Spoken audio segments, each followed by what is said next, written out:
Dear friends, good morning on Monday the 15th of June. On Saturday we began to look at the conversation that Jesus had with his disciples at the Last Supper as recorded by John in chapters 14 to 17 of his Gospel. Jesus' disciples are understandably distressed that he's departing from them. They don't understand why he has to leave, nor how he's going to go.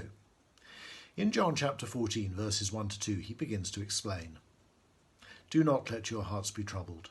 Trust in God, trust also in me. In my Father's house are many rooms. If it were not so, I would have told you. I am going there to prepare a place for you." When I was 6, my father left our home in London for a few months to go and live in our new home in Buckinghamshire. I can remember being quite distressed when he told us that he was leaving and that we wouldn't see him for a few weeks. Why was he leaving us? What was he going to do? Well, the answer was that he was going to prepare a new house for us.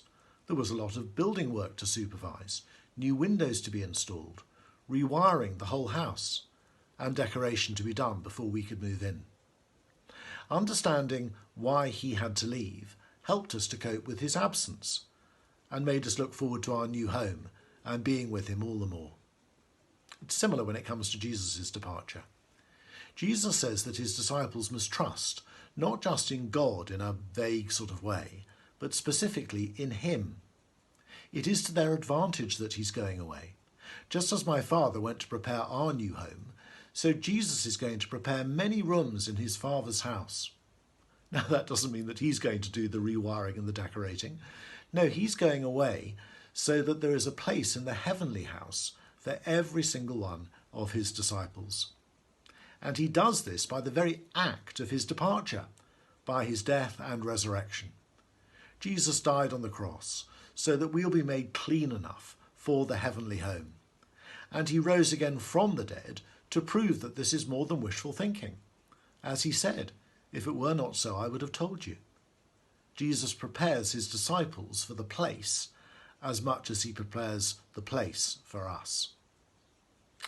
Now, knowing that we have an eternal future guaranteed by Jesus' death and resurrection makes such a difference to life here and now. Let me mention just two current applications. Quite understandably, the national response to the COVID-19 infection has been to try and preserve life at all costs. But when this endeavour fails, as it has in all too many cases, unless we have a heavenly hope like this, then all is lost. And death really is the end. But if we know that Jesus has gone to prepare a place for us, then we can face the tragedy of death, knowing that those who have trusted in Christ are safe forever in the eternal home. Secondly, having this eternal hope makes us realise that everybody we come across is potentially an inhabitant with us of the heavenly house. And that will make us treat everybody with dignity and respect, whoever they are. It gives us the power to make sure that every life matters. God bless you today.